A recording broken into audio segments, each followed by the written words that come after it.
sharing more about my NP journey on here. So if you are following me for my NP content, or if you are just genuinely curious about my life, then stick around for this video. If not, just swipe through and I'll see you on the next one. But I am just going to share a quick little blurb about how I became an NP, what my journey was, and then I can create more videos if you guys are curious about anything. But I graduated with my bachelor's in nursing from a private 4-year program, and then I got a job right away on a cardiac ICU and worked there from the beginning of my nursing journey. I did on my last clinical in nursing school did have like an internship that I did on that unit, and I think that helped me kind of land that job. But I did show a lot of interest in that.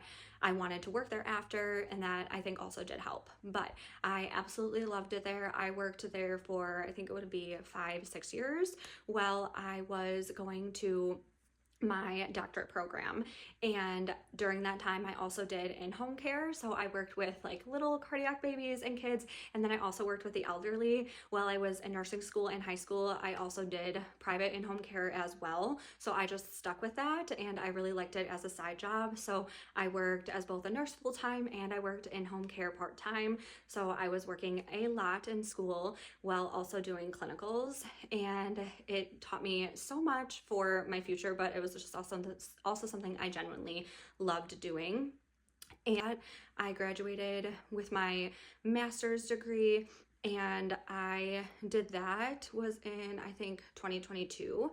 I actually, when I finished my master's degree, I actually was, so that would have been right around the time COVID hit in 2022, and it was like December timeframe that I got done with the master's portion.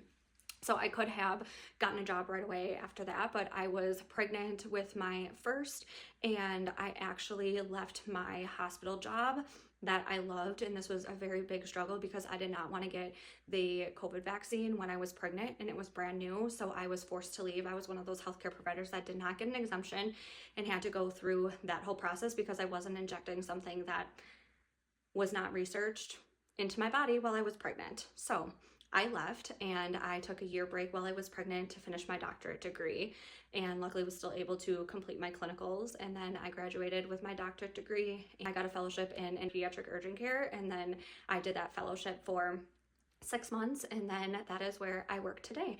That is just a very quick blurb of my quick nursing kind of progression. If you guys want to know anything more about any of that, just let me know in the comments below. I will try to do some more videos on this if any of you are curious.